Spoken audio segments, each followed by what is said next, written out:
Sur ces pervers narcissiques qui sont une partie des personnes dites toxiques qui empoisonnent la vie des autres. Bonjour Marie-France Rigoyenne. Bonjour. Vous êtes avec nous, auteur de Les Narcissiques, paru aux éditions de La Découverte en avril 2019. Et Natacha Calestrémé est avec nous également, journaliste, documentariste et auteur des Blessures du silence chez Albin Michel. Bonjour. Bonjour Wendy. Bonjour Natacha.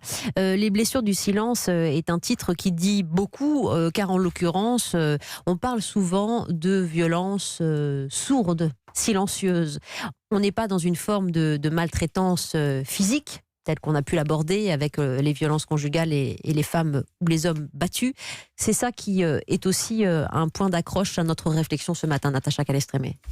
Et ça me fait vraiment plaisir parce que c'est vrai qu'on parle beaucoup de violence physique et malheureusement la violence conjugale notamment, celle qui se passe à l'intérieur de la maison, eh bien, elle est totalement intime et c'est un lavage de cerveau qui se passe à la maison, à l'abri des regards et bien ça va être la parole de l'un contre la parole de l'autre. Oui. Et même les proches souvent ne savent pas qui est la victime, qui est le bourreau.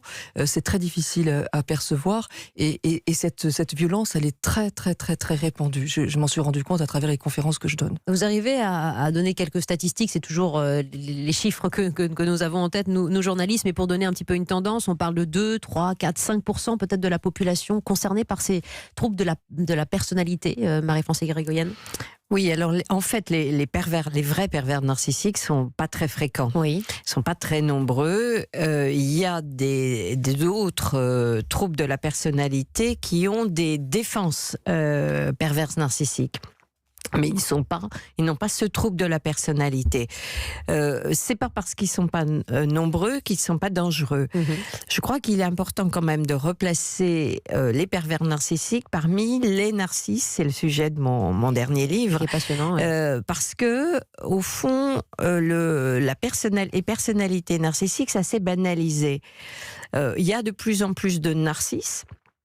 Que ce soit des narcisses grandioses, alors le représentant idéal c'est Donald Trump. Oui. Qui est vraiment caricatural. Et puis il y a des narcisses, ce qu'on appelle vulnérables, qui sont des personnes qui se cachent derrière une fausse modestie. Et enfin, les pervers narcissiques sont redoutables parce que ils ont une apparence de la normalité, ils savent s'adapter, ils savent dissimuler leur destructivité derrière un masque quelquefois bienveillant, et ils sont surtout très séducteurs. Et c'est là où est la difficulté de les repérer. Oui, parce que le narcissisme en soi n'est pas une pathologie. C'est-à-dire qu'on peut avoir une haute estime de soi, il faut savoir la canaliser, mais ce qui est étonnant, c'est qu'on parle justement de troubles narcissiques. On parle de... Voilà. Le narcissisme n'est pas une pathologie. Oui. Le narcissisme sain, c'est même d'avoir une bonne image de soi, un amour de soi normal, tout en sachant que on n'est pas parfait, en essayant de s'améliorer et en portant un regard critique sur soi-même. Par contre, notre société nous a amenés à devenir tous plus narcissiques, parce qu'on est dans une société d'image, d'apparence, de réussite, de performance. Le selfie est un bon exemple. Hein. Et complètement. C'est-à-dire, c'est le miroir dans lequel, l'étang dans lequel Narcisse se regardait. Ouais. Donc, nous sommes tous devenus plus narcissiques, mais certains sont devenus pathologiques et présentent ce qu'on appelle un trouble de la personnalité narcissique. Ça veut dire qu'ils se considèrent comme tout puissants, avec un caractère, une personnalité qui leur permet tout? Ça veut dire qu'ils se considèrent comme tout-puissants, mais surtout, ils n'ont plus ce regard critique sur eux-mêmes. C'est-à-dire, j'ai raison, forcément, oui. et les autres ont tort. Ou si ça déraille un peu, c'est que ce sont les autres qui sont responsables des dérapages.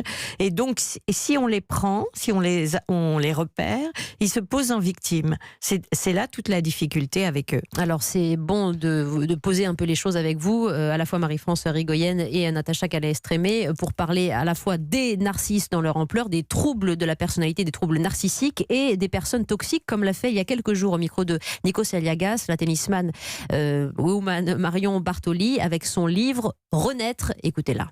Ce livre s'adresse à beaucoup de personnes, mais en premier, tout d'abord, bien évidemment, aux femmes et aux femmes qui souffrent, parce que la souffrance que j'ai ressentie, j'espère pouvoir aider d'autres femmes à s'en sortir plus rapidement que moi, parce que de toute façon, à partir du moment où on rentre dans une relation amoureuse aussi destructrice, toxique, exactement, on ne peut pas s'en sortir, donc on se dit que ça va s'améliorer, on se dit qu'il va changer, on se dit qu'il va essayer d'écouter ce qu'on lui dit, mais non, il n'écoute jamais. Et de toute façon, si vous essayez de combler les remarques, etc., en vous améliorant, ça va être encore autre chose qui ne va pas aller, parce que éternellement, ça ne va jamais. Donc, ça ne sert à rien d'essayer de rester dans une relation comme ceci. Il faut absolument en partir, et le plus vite possible. J'ai mis énormément de temps à en partir, alors que je pensais avoir de la force de caractère.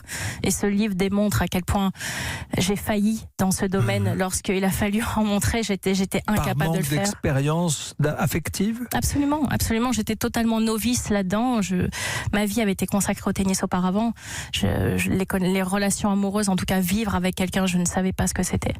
Et effectivement, je n'avais aucune expérience et je me suis laissée totalement happer par cette personne qui ne voulait et ne pensait quelque chose, c'était à me détruire. Marion Bartoli au micro de Nikos Aliaga sur Europe 1. Là, on est dans une relation amoureuse toxique, Natacha Calestrémé. Et ce qui revient dans le discours de Marion, c'est son côté novice, inexpérimenté. En fait, elle n'avait pas les armes, même si elle pensait avoir du caractère. Mais c'est une analyse un peu, dans laquelle les victimes vont aller, mais à travers les recherches que j'ai menées, puisqu'en fait, moi, j'ai perdu une personne très très proche dans mon entourage qui est morte des suites de harcèlement conjugal.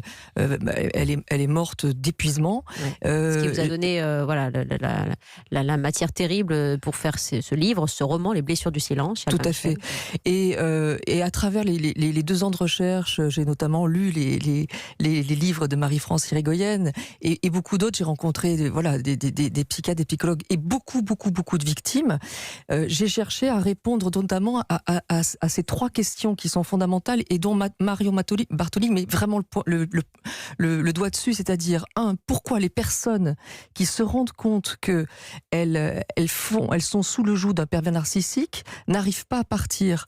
Et pour moi, c'est pas une inexpérience de vie ou quoi que ce soit, c'est parce que ces personnes-là, elles ont du tempérament. D'ailleurs, elle dit, j'ai une force de caractère. La deuxième question, c'est pourquoi les personnes qui ont fait le plus gros, c'est-à-dire qui sont parties, reviennent très souvent auprès de leur bourreau. Oui. Et le troisième, c'est pourquoi les personnes qui ont rencontré la manipulation perverse, très souvent, la re-rencontrent. Et ça, ces réponses à ces questions-là, je voulais trouver une réponse et je l'ai trouvée de manière non conventionnelle, à la fois en me rapprochant, on va dire, du corps médical et à la fois des médecines parallèles, pour essayer de comprendre les processus à l'œuvre. Et c'est ça que je partage à l'intérieur du livre, c'est-à-dire qu'en fait,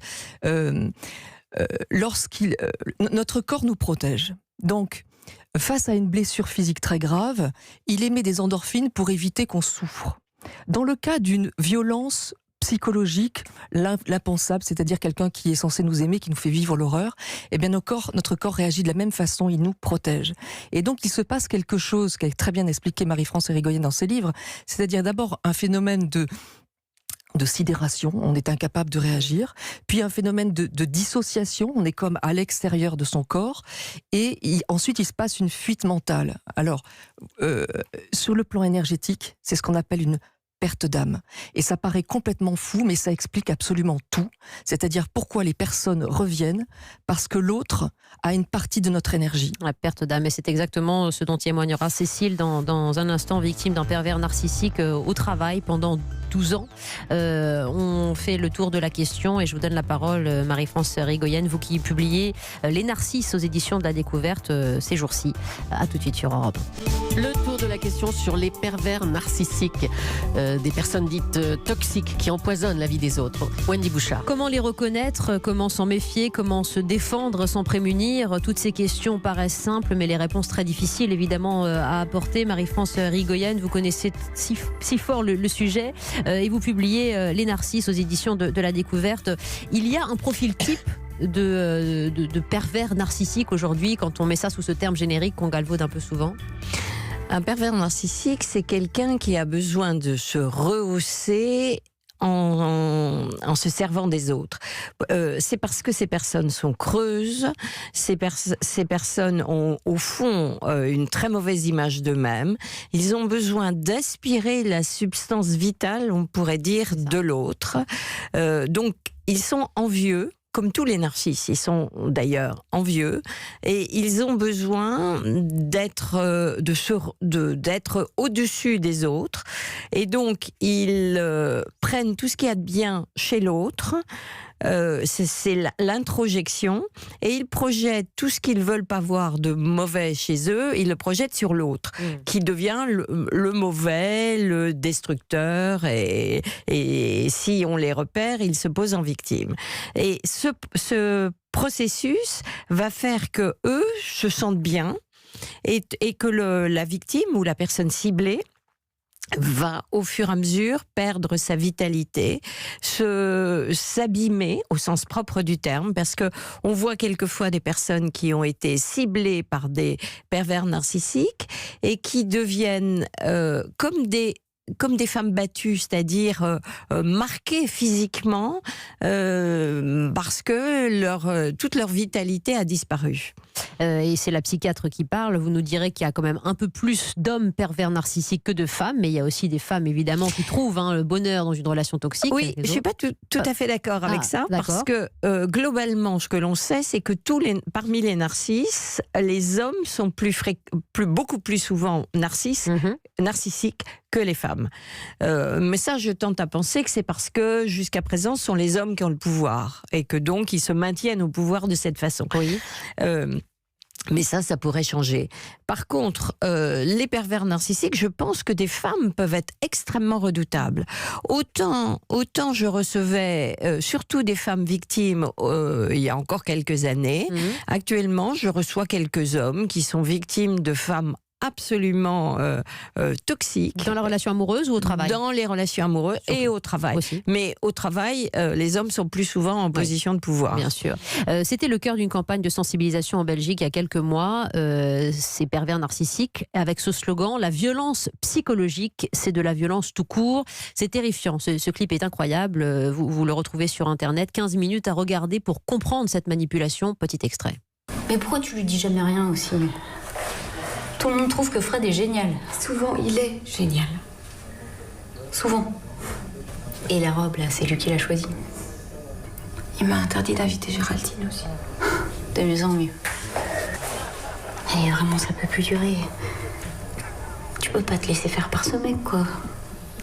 Voilà une amie qui prend à partie cette femme victime d'un pervers narcissique le temps d'un dîner. C'est une tablée d'amis. La jeune femme en question est vraiment la cible de toutes les insultes de son conjoint, mais en public. C'est-à-dire que presque son entourage s'est habitué. Les amis se sont habitués à ce qu'elle soit le bouc émissaire. Ça, c'est terrifiant et ça glace vraiment ces 15 minutes incroyables de vie quotidienne. Le problème de ce genre de fonctionnement, c'est que ça se met en place progressivement et que d'une certaine façon, on s'habitue. Et on finit, et c'est c'est ce qui est redoutable dans ce type de fonctionnement, c'est que on finit par ne plus savoir ce qui est normal et ce qui est pas normal. Et ça, c'est le vrai fonctionnement de tous les narcisses, mais des pervers narcissiques en particulier. Donc on accepte progressivement, d'autant qu'avec ces micro-violences qui s'accentue au fur et à mesure. À un certain moment, on considère que c'est normal et on est mis sous emprise. Et donc là, on renonce à se défendre, on devient passif.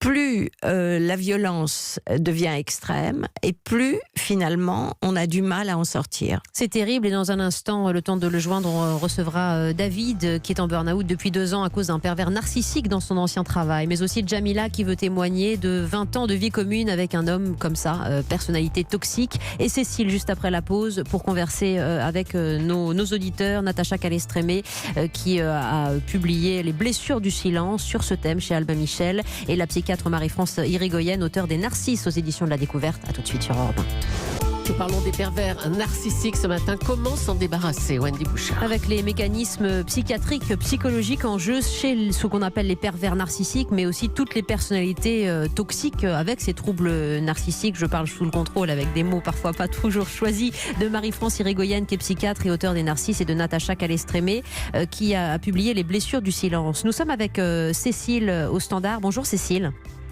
Oui, bonjour. Merci beaucoup de partager ce que vous avez vécu, parce que vous avez rencontré un homme. Vous étiez maman de votre enfant de 4 ans. Cet homme était un médecin, vous êtes infirmière.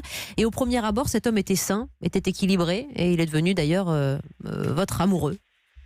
Voilà, tout à fait. Nous avons fini par nous mettre en couple. Nous avons même eu une petite fille ensemble. Donc, au premier abord, là, c'était un homme parfait, prévenant. Le prince charmant, et puis petit à petit, c'est les petites réflexions. Tu devrais faire, je t'avais dit que, tu vois bien, ce que tu fais, ça marche pas. Voilà, c'est des mises en place de filets qui sont vraiment... au début, c'est disséminé tout doucement comme ça, on s'en rend même pas compte finalement. Et puis à la fin, c'est toute la journée, c'est tous les jours. Au début, c'est une fois par mois, une fois par semaine, puis ça finit par être tous les jours. Et finalement... tout ce qu'on fait personnellement est critiqué. Du coup, on ne sait même plus quoi faire pour plaire finalement, parce que nous, on cherche toujours à plaire, à faire en sorte qu'il arrête ses réflexions, d'essayer de le rendre meilleur. Oui, c'est ça, de le changer, de le transformer. Et on entendait un extrait de ce clip belge où la jeune femme qui est victime de ce pervers narcissique disait « Mais il est génial, le plus souvent, il est génial ». Vous disiez ça aussi de cet homme dont vous étiez amoureuse ? Oui. J'arrivais toujours à lui trouver des qualités. Malgré qu'en fait, non, il n'en a pas. En fait, c'était les miennes. Et voilà. Et plus lui augmentait en puissance, et plus moi, je m'affaiblissais, en fait. Oui. Vous essayez de lui trouver des qualités. Il s'excusait aussi de son comportement, de son tempérament, de ses emportements, parfois ? Au début, oui. Et plus les années passaient, et après, il s'excusait plus du tout, en fait. Il me culpabilisait, au contraire. Qu'est-ce qui vous a fait sortir de cette emprise psychologique terrible ? Parce que vous en parlez aujourd'hui avec une analyse, mais vous étiez sous emprise, Cécile. Complètement, exactement. Ouais, c'est ce qu'on appelle l'empriseur. Là, moi, j'ai beaucoup étudié, j'ai beaucoup lu. Je suis encore suivie par une psychothérapeute qui écrit des livres également sur les violences conjugales. Par un psychiatre également. Donc, j'ai quand même pas mal étudié la chose. Ce qui me permet aujourd'hui de m'en sortir, mais ça reste fragile, parce que ça fait quand même 5 ans que je suis partie et je reste fragile. Vous êtes partie aussi à un moment donné, mais vous êtes revenue après 18 mois, ce qu'expliquait Natacha. Alors voilà, au début on part, puis on revient, on ne sait pas pourquoi, mais au début voilà, il dit oui, mais je vais changer, je vais aller voir un psychiatre aussi, j'ai entendu ça, donc on y croit parce que quand on est amoureux, on a envie d'y croire aussi, plus l'emprise, on a encore plus envie d'y croire parce qu'on se rend même plus compte que c'est même plus nos désirs, mais ce sont les siens. Donc on a envie d'y croire à 100%, 200% même. Vous n'avez jamais porté plainte à ce moment-là, lorsque vous habitiez ensemble, Cécile ? Moi, j'ai porté plainte à plusieurs reprises, mais uniquement sur les violences physiques, parce qu'en plus des violences il vous battait en plus de la perversion, j'avais aussi des moments de violence physique. Ah oui, très bien. Ouais. Voilà. Natacha va réagir, Natacha Calestrémé, qui est à votre écoute. Oui, c'est très intéressant ce que vous dites, Cécile, et parce que la plupart des victimes que j'ai rencontrées, qui sont revenues à un moment donné, se disent « mais pourquoi je reviens ?» Elles sont pas idiotes, au contraire, ce sont des personnes avec beaucoup de qualités. Et en fait, si on considère que il y a cette partie de nous-mêmes qui s'extrait en fait pour éviter de devenir fou de douleur, et que l'autre s'en nourrit, une espèce de vampirisation inconsciente, eh bien, du coup, la personne ne s'en va pas. Où elle revient tout simplement parce que l'autre a une partie de soi, et en fait on ne peut pas s'abandonner soi-même. Et ce qui est très intéressant, c'est que Cécile, elle a dit je lui trouvais toujours des qualités, mais en fait c'était les miennes. Ça indique bien ce processus. Voilà, et l'important est de savoir que cette énergie qui est partie de nous, on peut la récupérer, c'est ça qui est très important. Et les personnes qui me disent « je ne comprends pas, 10 ans après je pense toujours à lui », non, elles pensent à la partie d'elles-mêmes qu'elles ont laissée à l'intérieur de l'autre. C'est terrible, hein, ouais. Oui, mais il y a comme schéma. Ouais. Il y a aussi quelque chose qui me paraît important, c'est qu'il y a une addiction. Il y a une addiction à la violence. C'est-à-dire que il y a des moments où dans la relation, il est génial, il est super, même si ça vient de l'autre personne. Mais le manque de quelque chose de négatif est beaucoup plus addictif que le manque de quelque chose de positif. Et singulièrement, le fait qu'il y ait quelque chose d'assez excitant au sens négatif du terme va faire que on va devenir accro et on va avoir envie d'y retourner. Et ça, c'est complètement paradoxal parce qu'il y a aussi quelque chose, c'est que on a honte de ça. Et en fait, dans tout ce type de violence, la culpabilité est portée par la victime et pas par l'agresseur. Et la honte également est portée par la victime et pas par l'agresseur. Aujourd'hui, vous vous en êtes sortie, mais vous êtes suivie, Cécile. Ce fut dur. Votre petite fille a quel âge aujourd'hui ? Alors aujourd'hui, elle a 11 ans. Elle a 11 ans et son père, avez-vous des nouvelles ? Est-il suivi, traité, encadré ? Continue-t-il à agir de son côté ? Absolument pas. Et en plus, il a obtenu la garde de notre fille. Du fait, je ne l'ai qu'un week-end sur 2, la moitié des vacances. Donc il est vraiment le tout-puissant, il a gagné sur beaucoup de choses. Donc là, pour se faire soigner, on ne voit pas bien de quoi, parce que finalement, il est tout-puissant, il a tout gagné. Donc, c'est terrible. Ouais, aucune raison de se faire soigner. Les juges lui ont donné raison, c'est terrible pour la maman qui parle. C'est tout le problème des narcisses. Ils sont dans la toute-puissance et ils jouent très bien ce rôle, parce que plus on est puissant et plus on vous en donne encore, on vous donne du pouvoir. Et que donc, face à des juges, souvent ces individus arrivent à mieux parler, à mieux s'exprimer, à mettre en avant les bonnes choses, alors que quand on a été victime, on est fragilisé et on se défend pas toujours très bien. Vous nous direz, à la lumière de ce témoignage très fort, comment justement ces commettants, ces personnes atteintes de ces troubles de la personnalité peuvent être soignées, encadrées. Jamila va témoigner juste après vous, Cécile. Merci de votre appel, Cécile. Vraiment merci. Je cite Bernard, qui a 70 ans aujourd'hui, qui a subi du harcèlement au travail, qui a souffert pendant 3 ans. Et les livres de Marie-France Irigoyen, vos livres, Marie-France, l'ont beaucoup aidé, nous dit-il. Voilà, donc je voulais vous traduire aussi sa pensée. Merci, à tout de suite sur Europe 1 pour faire le point sur ces personnalités et ces personnes toxiques sur Europe. Jusqu'à 11h, nous nous intéressons à une pathologie de la personnalité, les pervers narcissiques. Wendy Bouchard. Juste avant d'entendre Jamila et son témoignage sur le sujet, elle qui a été victime, je voudrais que vous nous disiez un mot, Natacha Calestrémé, de votre livre, qui n'est pas un livre médical comme ceux de Marie-France Irigoyen, mais qui est un roman. Il s'intitule Les blessures du silence chez Albin Michel. Pourquoi un roman ? Alors parce que 90% des personnes qui vivent ces violences, qu'elles soient physiques ou... physiques, elles s'en rendent compte, mais psychologiques, ignorent complètement que ce qu'elles vivent n'est pas normal. Et donc, elles vont le découvrir à travers le livre. Moi, j'ai écrit ce livre parce que, à la fois, je voulais aider les victimes à ouvrir les yeux, mais dans la mesure où moi, en tant qu'entourage, je n'ai rien vu. Je n'ai rien compris. De votre amie qui est morte, qui est décédée. Ce livre s'adresse aussi à l'entourage pour qu'ils comprennent. Et quand les personnes qui viennent en conférence me disent qu'est-ce que je peux faire pour aider quelqu'un qui est dans le déni complètement, je leur dis faites 2 cadeaux. Un premier, c'est-à-dire que lisez le livre pour comprendre, et vous allez faire un cadeau à la personne parce que vous allez comprendre les mécanismes. Et quand on comprend les mécanismes, eh bien, on cesse de juger l'autre comme étant faible, masochiste. on comprend les mécanismes à l'œuvre et on cesse de juger la personne. Et comme elle est jugée chez elle sans arrêt et que c'est elle la coupable, eh bien rentrer dans un processus où tout d'un coup on la comprend, ça l'aide. Et la deuxième, c'est que je leur dis, envoyez le livre anonymement, parce que ces personnes ont subi un isolement, elles sont complètement à part, ça fait partie des mécanismes, c'est-à-dire que voilà, on va les isoler, on va les dénigrer, on va faire ce qu'on appelle les injonctions paradoxales pour les déstabiliser complètement. Et en envoyant le livre anonymement, il y a ce phénomène de curiosité qui fait qu'elles vont lire le livre. Et moi, j'ai des personnes, je reçois des messages aujourd'hui sur Facebook de personnes qui m'ont dit « J'ai reçu votre livre, je ne sais pas qui me l'a envoyé, j'ai découvert ce que je vivais, j'ai mis en place le protocole que vous proposez en fin de livre, je me suis réparée, je suis partie, ça me donne de l'émotion. Et aujourd'hui, je le dois à quelqu'un, je ne sais pas qui. » Donc je vous remercie, faute de mieux, parce qu'elle ne savait pas. Et j'ai reçu comme ça déjà 3 messages, et entre 1 et 2 messages par jour de personnes qui comme ça arrivent à se libérer et se reconstruire.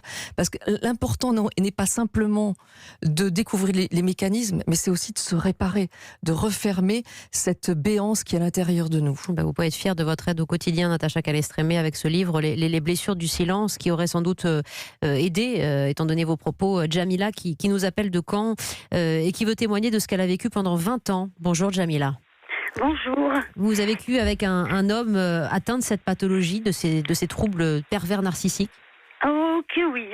Depuis moi, c'est dès que je l'ai connu, il n'était pas comme ça, et petit à petit, tout doucement, il a pris possession de moi, et puis je te tiens, tu bouges pas, tu vois pas telle personne, tu fais ce que je te dis, tu ne bouges pas. Si je vais prendre la voiture, non, faut pas la prendre parce que tu vas user l'essence, les pneus et tout. Mais par contre, pour aller faire les courses et lui acheter son rosé, là, il n'y a pas ni l'essence, ni les pneus, rien. Vous étiez sa chose, Jamila, en quelque sorte. Complètement. À un point où quand il allait prendre sa douche, il m'appelait. Et je vais le voir, je dis, Kissia, tu viens et tu me frottes le dos. Tu peux pas le faire tout seul? Non, je veux que ça soit toi qui viens me frotter le dos. Je le lave, comme un bébé, mais je le lave. Donc sa chose, son esclave, j'étais tout. Aucune possibilité de profiter du bon temps, d'amis, de sorties. Vous n'aviez plus de place pour vous? Les dimanches, je l'ai passé à jardiner. Et quand je lui dis on peut sortir, il me disait t'as un grand jardin, occupe-toi de ton jardin, t'as pas besoin de sortir. Vous aviez des enfants ensemble, Jamila? Ensemble, oh que Dieu que non, heureusement. Oui. Parce que sinon, lui, les enfants, il faut les tarter, comme il dit. Ah oui, d'accord, très bien.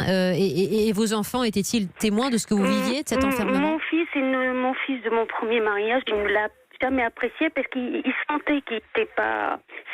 Il était faux. Pour lui, c'était pas... Mais il ne disait rien. Il disait, moi, tant que ma mère ne souffre pas, il ne la touche pas. Donc, voilà, je ne dis rien. C'est la violence psychologique qui ne se voit pas, que vous subissez. Mais par contre, il m'a frappé une fois, il m'a tiré les cheveux, il m'a traîné dans la cuisine. Et j'ai crié, et puis il s'est arrêté, il m'a dit excuse-moi, il était paniqué, excuse-moi, j'aurais pas dû, machin. Et puis il m'a fait ça en début d'après-midi, et en fin d'après-midi, il est allé à Super U m'acheter un bouquet de fleurs à 3,50 €. Et il m'a demandé de lui pardonner.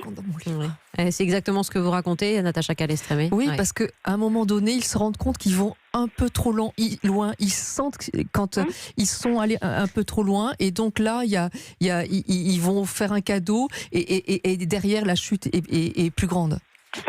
Jamila, comment vous vous en êtes sortie? On s'est sorti parce que là, il a attrapé la maladie, la leucémie. Mais ça se soigne. Mais il dit à tout le monde que de toute façon, j'en ai pour aller à 6 mois à 1 an de vie. Et il me culpabilisait, il me disait oui, c'est ta faute, c'est que je suis malade. Ouais. Ah oui, encore, jusqu'au bout. Jusqu'au bout, Ah oui. Marie-France Irigoyen doit réagir comme psychiatre parce qu'elle en a vu des gens comme votre conjoint. Hein. Ouais. Ce qui est pervers, c'est d'être à la limite, de jouer à la limite pour ne pas se faire prendre. Ouais. Et donc, la violence physique, ça se repère. Et donc, on peut aller porter plainte plus facilement. Donc, tout le jeu, c'est d'être soit suffisamment destructeur sans que ça se repère vraiment et sans qu'on réagisse, et puis sans que l'entourage puisse vraiment dire quelque chose. Et à un moment... Il ne faut pas que la victime puisse partir parce que si elle part, il n'y a plus ce jeu. Parce que vous parlez de jeu, c'est incroyable parce que c'est une jouissance ludique quasiment. Oui, parce que contrairement à d'autres formes de narcissisme, les pervers narcissiques, il y a une jouissance à détruire l'autre. Parce que en gros, si j'écrase l'autre, ça me rehausse en même temps. Et donc, par contre, si le jeu pervers entre les deux cesse, à ce moment-là, il se pose en victime parce que c'est une autre façon d'être au premier plan. J'ai une maladie grave et donc je suis au centre de l'intérêt de tout le monde. C'est ça. C'est ce qui se passe avec vous en ce moment, Jamila, hein, avec cet homme. Oui, moi, quand je lui dis, quand j'ai vu que ça n'allait plus, que vraiment j'étais à bout, écoute, on divorce, tu cherches un avocat, j'en trouve un. Et au début, il croyait pas, il croyait que je disais ça comme tous les autres fois. À chaque fois, je lui disais oui, je vais partir. Et quand j'ai trouvé un avocat, j'ai commencé à faire des cartons et à les ramener chez ma sœur. Et un jour, je suis revenue, il savait que j'allais rentrer. Et en rentrant, il me dit ah ben je t'attendais, je savais que tu allais rentrer là aujourd'hui. J'ai dit ah bon. Il me dit oui, je t'ai acheté des moules, des crevettes, je t'ai acheté des beignets, je t'ai acheté des amandes. Il vous a amadoué, oui. Voilà. Oui. Et je le regarde et j'ai dit alors, il me dit je sais que t'aimes ça, donc je te les ai préparés. Et je le regarde et je lui dis tu veux que je te donne la moitié de ce que t'as acheté? Et il m'a dit non. Et je le regarde encore une fois et puis j'ai dit tu sais, chez moi, quand c'est cassé, c'est cassé. Je ne reviens pas là-dessus. Et là, je vous le jure, il est parti, mais blanc. Il a claqué la porte et il s'est mis devant son ordinateur comme d'habitude. Ah, j'ai oublié de vous dire, c'est un monsieur qui n'a jamais travaillé. Donc il fallait que je travaille, moi. Ah, en plus, ouais. Et que quand je ramène le salaire, c'était lui qui gérait le compte. Et après, quand j'ai commencé à lui dire, je trouve quand même que le compte, on est toujours à découvert, il y a un problème. Hein. Surtout que moi, je n'achète fringues, je ne m'habille pas, il y a un problème. Et il me dit, ah, madame veut s'occuper du compte maintenant. Mais qu'est-ce que tu connais au compte? Mais rien. T'es nul, tu le sais bien que t'es nul. Ouais, et vous dites ça avec détachement aujourd'hui et heureusement parce que vous avez cette force de caractère, Jamila. Et nous avons Frédéric qui nous écrit, elle a 45 ans, elle nous écrit de Cannes. Elle a vécu la même chose il y a 12 ans. C'était au départ l'homme idéal et puis elle s'est rendue compte que c'était une catastrophe. Pour les femmes, dit-elle, qui ne peuvent pas partir, il faut parler, il faut écrire, il faut se souvenir, il faut surtout garder contact avec ses proches et avec son propre corps et sa propre âme. Parce que vous en parliez aussi, Marie-France Irigoyen et Natacha Calestrémé. Merci Jamila de ce témoignage. Voilà, bon courage à vous et vous avez éclairé aussi beaucoup de celles et ceux qui nous écoutent ce matin. Christine va réagir dans un instant. Énormément de témoignages. Merci beaucoup de nous appeler parce que vous nous faites aussi approcher de plus près cette réalité que vous vivez peut-être. À tout de suite. Narcissique en question jusqu'à 11h sur Europe 1. Ces personnalités qui jouissent du mal fait aux autres. Wendy Bouchard. Nous avons énormément de témoignages. Je vous lis celui de Jérôme. Il a 50 ans. Il s'est séparé d'une femme très psychologiquement violente avec lui. Ils ont ensemble une fille de 4 ans en garde partagée qu'elle utilise contre lui. Et elle continue de le dénigrer énormément auprès de sa fille. On a le sentiment d'avoir beaucoup de stéréotypes, justement, des cas qui se ressemblent, comme Jamila, Cécile et Christine qui vont témoigner. C'est à chaque fois une sorte de reproduction psychologique de mécanismes, Marie-France Irigoyen. Oui, le processus est le même. Ouais. C'est extrêmement stéréotypé. Au fond, il s'agit de contrôler, d'isoler et de dénigrer la personne. Et au fur et à mesure, la personne est de plus en plus isolée, n'a plus de soutien et va finalement céder, va finalement se soumettre, parce qu'elle va baisser les bras et se dire c'est comme ça. Ce que j'ai vu évoluer depuis que je travaille sur ce sujet, c'est que actuellement on prend les enfants en otage dans ce genre de fonctionnement. De plus en plus, il y a ce mouvement narcissique qui consiste à vouloir gagner au moment de la séparation, et gagner maintenant, c'est garder l'enfant. Et les enfants sont souvent manipulés, comme l'autre parent l'a été, sont manipulés pour aller détruire indirectement le parent victime. C'est terrible. Hein. Christine, vous êtes avec nous au 3921. Bonjour madame. Bonjour. Et vous voulez témoigner et questionner nos invités parce que votre fille vit avec un pervers narcissique aujourd'hui? Voilà, en ce moment, elle est en plein dedans et c'est vraiment très, très, très, très compliqué. Et tellement qu'elle en a déclenché des maladies auto-immunes. Et plus il la harcèle, plus il l'embête, plus il l'oppresse, et plus les maladies font des poussées, et plus il... Christine, vous êtes toujours avec nous? Oui. Vous avez vu la situation dégénérer sur plusieurs semaines, plusieurs mois. Ça fait combien de temps qu'elle est en couple avec cet homme? Alors, elle est en couple avec mon gendre maintenant depuis 10 ans. 10 ans. Voilà. Oui. Et jusqu'à présent, alors d'abord, ils étaient juste comme ça en concubinage. Après, ils se sont pacsés. Il lui disait tout le temps qu'il ne voulait pas se marier. Et puis finalement, ils se sont mariés. Et moi, j'ai remarqué que c'est depuis ce moment-là, comme s'il pensait que ça y est, elle était à lui. Depuis ce moment-là, ça a été la déchéance un peu. Et c'est à partir de ce moment-là qu'elle a commencé à faire des maladies, mais tellement violentes, les maladies, qu'elle n'en a plus le droit de travailler. Elle a été mise en invalidité. Ah oui. Alors il a fallu qu'elle accepte aussi ça, parce qu'elle est jeune quand même, de ne plus avoir le droit de travailler. Et pour vous, c'est un choc psychologique qui est à l'origine de cette maladie auto-immune? Oui, elle en a 3 du coup. Elle en a 3. Parce que, au fur et à mesure, je lui disais, mais fais attention, à ta santé. Il est en train de te détruire. Et plus ça va, moi je lui ai dit, c'est ton corps qui te dit, arrête, parce que plus ça va et plus elle se détruit, quoi. Natacha, oui, dites-moi. Physiquement, ça se voit. Elle est dans un état, on va dire entre guillemets, lamentable. Moi, ça me hérisse, ça me travaille énormément. Et je ne sais pas, j'appelais pour savoir que faire moi en tant que maman alors que je n'y ai presque plus accès à ma fille. Et on peut plus l'appeler, il l'a interdit d'appeler. Il regarde, on peut plus lui envoyer des textos. J'essaie de trouver des petits créneaux où je me dis peut-être elle a un moment, parce que il prend son portable, il lit tout ce qu'on met, et donc je fais toujours très attention. J'essaie d'avoir des nouvelles en lui disant coucou, est-ce que ça va, juste ça, pour voir si elle peut répondre ou pas, parce que si on met quelque chose qui peut faire voir que je m'intéresse à qu'est-ce qu'il te fait encore, ça va lui revenir dessus, et je sais que il va lui recrier dessus. Est-ce que vous croyez que vous pouvez lui envoyer le livre déjà de notre invité, si on vous l'envoie? Est-ce qu'elle a accès à son courrier? Est-ce qu'elle a cette liberté quand même de recevoir un roman? En ce moment, il faut savoir qu'il est en arrêt. Comme vous disiez, de toute façon, c'est lui le malheureux, c'est lui le malade, pour dépression nerveuse, forcément, parce que voilà, donc il dit à tous ses amis que le boulot stressant et autres. Alors, comme j'ai dit à ma fille, je dis autres, c'est quoi? Forcément, c'est toi qui fais passer pour la méchante, qui lui fait... Christine, nous avons Natacha Calais-Strémé qui veut vous répondre. Je voulais savoir, Christine, est-ce que votre fille a ouvert les yeux sur la perversité de son mari ou pas?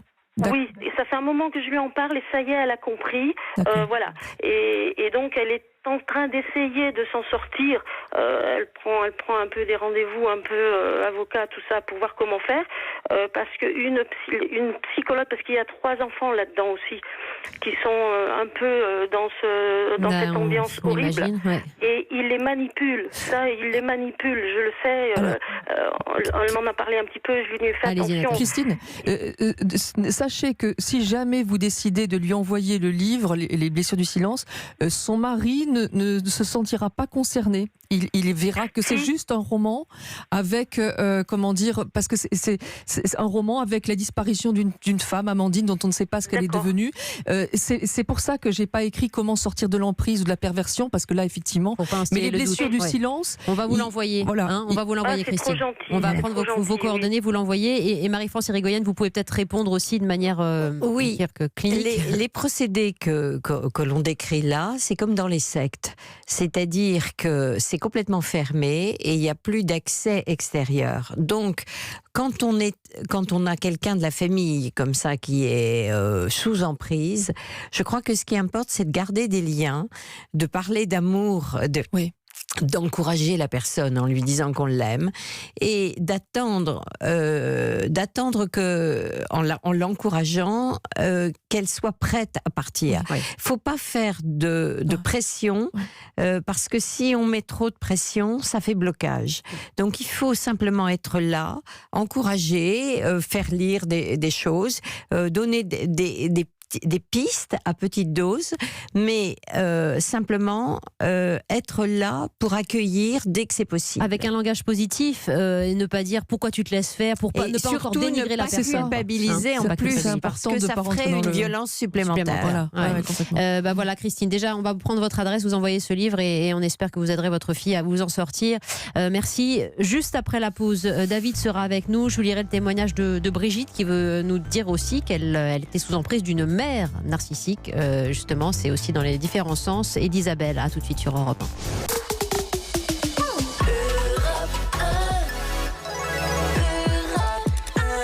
1. Encore quelques minutes pour parler des pervers narcissiques, Wendy Bouchard. Énormément de témoignages, c'est impressionnant. D'où vient la faille narcissique de la personne toxique, homme ou femme, Marie-France Irigoyen? Alors, leur faille narcissique à eux vient généralement de leur enfance. Soit ils ont été malmenés dans leur enfance, soit ils ont été idolâtrés. Et de toute façon, ils considèrent qu'ils sont au centre du monde, au centre de tout. C'est un petit peu comme les bébés, dans la première phase de leur vie, où ils ne font pas la différence entre eux et le reste du monde.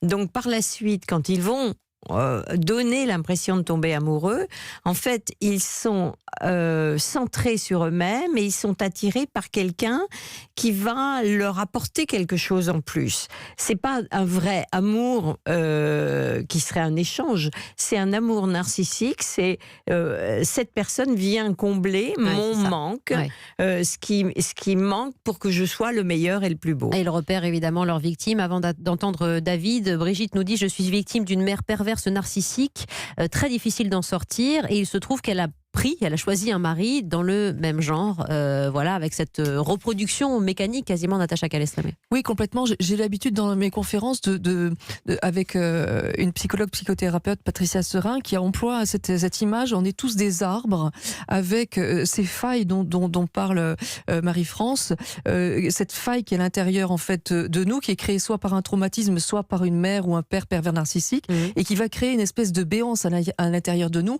Et ce trou-là, qui est à l'intérieur, Marie-France parlait de ces personnes qui sont creuses, et bien finalement, que ce soit le pervers ou la victime, le pervers narcissique va chercher dans l'autre cette énergie vitale, et la victime qui a ce creux va finalement attirer d'autres personnes, après avoir connu la manipulation d'un père ou d'une mère, dans son travail, dans son couple, ces personnes, parce qu'elle a ce creux à l'intérieur d'elle qui la rend, on va dire, lumineuse, par rapport à cette faille. Ouais, c'est incroyable parce que tous les âges de la vie sont concernés, hommes ou femmes. David, vous êtes avec nous, vous avez 35 ans. Bonjour David.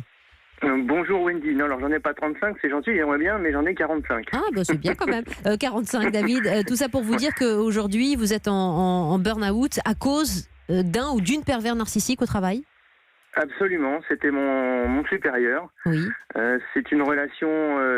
En fait, j'ai appelé pour faire part de mon témoignage parce que jusqu'à présent, vous parlez beaucoup de ces personnages dans la relation familiale, absolument, dans le couple, mais on les trouve aussi et sont extrêmement dangereux parce qu'on ne peut pas les détecter, effectivement, à moins d'en avoir fait l'expérience, dans le monde du travail. Et c'est tout autant destructeur. quand j'écoute les témoignages de Madame Irigoyen, je retrouve vraiment le même schéma. Hein. C'est terrifiant. C'est vraiment terrifiant. Alors vous, comment vous en êtes sorti? Est-ce que vous avez pu porter plainte vis-à-vis de cet oppresseur ou est-ce que votre corps a parlé? Je m'en suis sorti en faisant un burn-out, si vous voulez. C'est le burn-out qui m'a sauvé quelque part. J'étais au bord du suicide dans mon travail. J'étais assez loin de mon domicile, donc je dormais souvent à l'hôtel. Et vers la fin, souvent le matin, si j'avais le malheur de me lever et d'avoir un peu de temps devant moi et de me retrouver avec mes pensées s'orientaient sur comment je pouvais m'y prendre pour me suicider et terminer tout ça au plus rapidement, quoi. Ah là là, c'est terrible. Et vous êtes rejoint par Gabrielle, qui a 42 ans, qu'elle dit qu'elle subit du harcèlement moral de la part d'un supérieur, pervers manipulateur, un homme qui est toujours en poste et qui est bien placé dans sa hiérarchie, hein, Marie-France Irigoyen. Oui, ce qui se passe, c'est que quand j'ai écrit mon premier livre, il y a 21 ans maintenant, oui, déjà vous évoquez ça, sur le harcèlement moral, la violence perverse au quotidien, je parlais pas uniquement du monde du travail, je parlais aussi de la vie privée et de la vie familiale.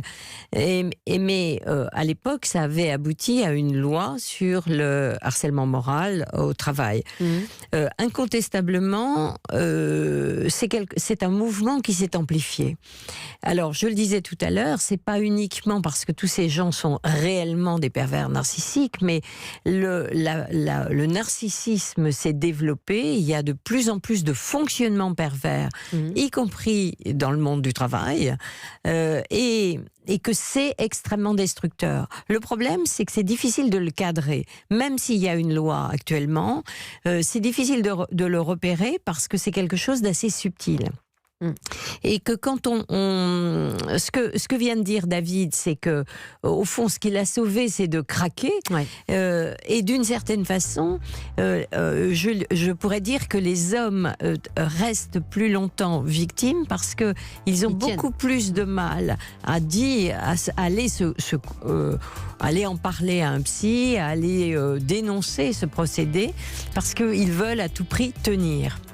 C'était très très fort et on aurait pu questionner tout cela davantage. Merci David pour votre témoignage. Je recommande de toute façon, vous avez entendu aussi aujourd'hui 2 femmes d'exception, Marie-France Irigoyen, avec tous ses ouvrages qui peuvent vous aider votre entourage. Le dernier en date, Les Narcisses, mais vous retrouvez toute sa bibliographie. Et Natacha Calestrémé, auteur des Blessures du silence chez Albin Michel. Voilà aussi un roman très important à envoyer à ceux dont vous pensez qu'ils sont ou qu'elles sont victimes. Merci à toutes les deux mesdames. Merci pour vos témoignages très nombreux. Et à demain sur Europe 1, ma chère Julie. C'était Wendy Bouchard. À demain. Dans un instant, à nouveau.